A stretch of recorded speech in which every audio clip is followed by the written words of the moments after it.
สบายดีท่านผู้ชมที่เคารพมื้อนี้นำพาทางข่าวสู่ซองบ้านนอกแนวคือเก่ามื้อนี้บ่าวบ้านนอกสิพาท่านผู้ชมมาเบิ่งพิธีเปิดงานการนำไส้เปิดการนำไส้นำสลับประทานหัวหินหลาดนำกันตักนำกันพี่น้องเดี๋ยวมาถึงนั้นจะทั้งประเด็นแค่อยู่ตรงไหนจะได้เห็นเดินทั้งประเด็นทั้งการนำจากการน้อยเด้อขอท่านอภัยทั้งประธานเพิ่นเด้อเชิญทั้งประเด็นประธานหักทรงนะครับเชื่อได้อาฮิเชิญ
ดีมงดีใจลายบรรยากาศที่ทั้งเป็นทั้งบรรดาแขกทั้งเมืองชลบุรีของพวกเขาเว้ารวมเฉพาะเพื่อนพี่น้องชนะในการตีต้านการชักตีตัวสกัดก็คือความถูกความยากนี่แหละพี่น้องไปหลังจากประเทศชาติปลดปล่อยมาเป็นทีพอยแล้วก็ถือว่าศัตรูหัวปูใหญ่ก็ถือว่าความถูกความยากก็ถือว่าเห็นอะไรทั้งผักทั้งหลัดทั้งการนำกันทึงก็ถือว่าซุ้มคิดซุ้มใจเห็นทุกสิ่งทุกอย่างเพื่ออยากให้ทั้งพ่อแม่ประชาชนทุก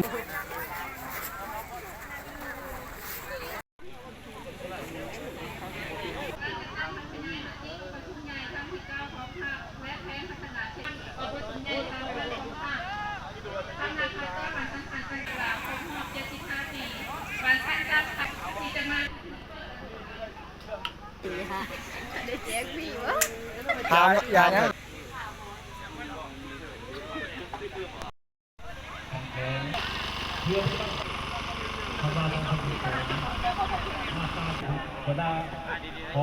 โมเห็นเลยเนาะมันลายจุ่ม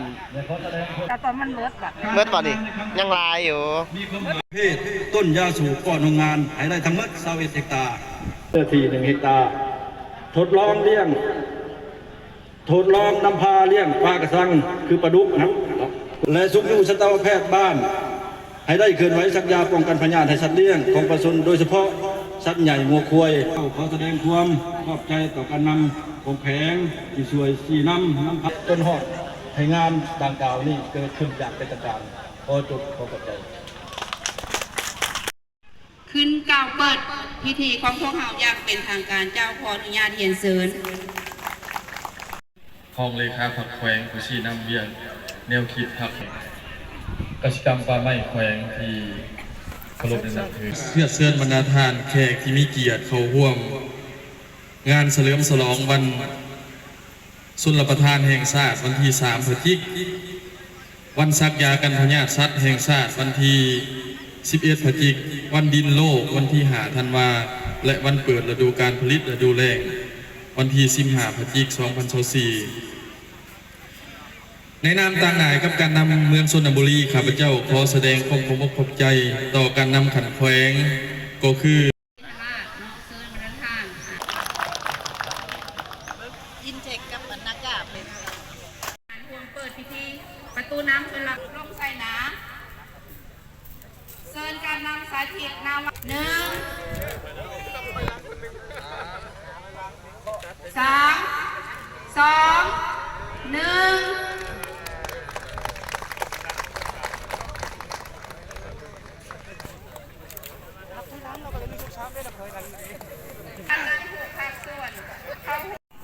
แล้วเชิญการนำผู้พักส่วนไปร่วมพิธีนี่อย่างหลัดนี่ ไปยังโผง ไม่ใช่เคยพูดแล้ว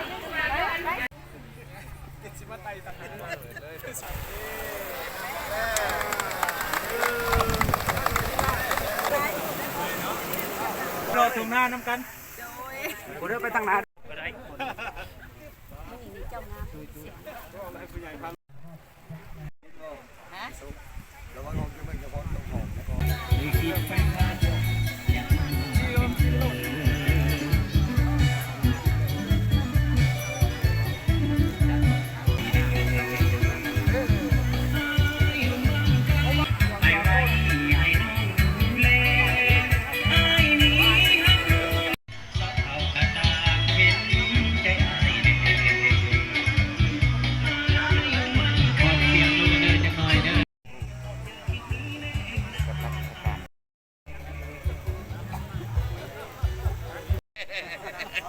ฝากเด้อ YouTube บ้านนอกซาแนล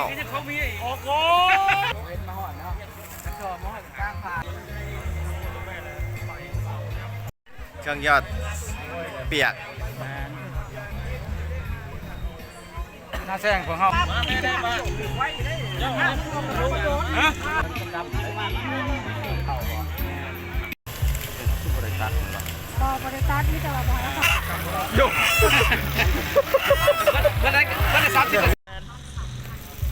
ผมเป็นครอบครัวตัวแบบของคำปะแน อยู่นี่ นี่แหละ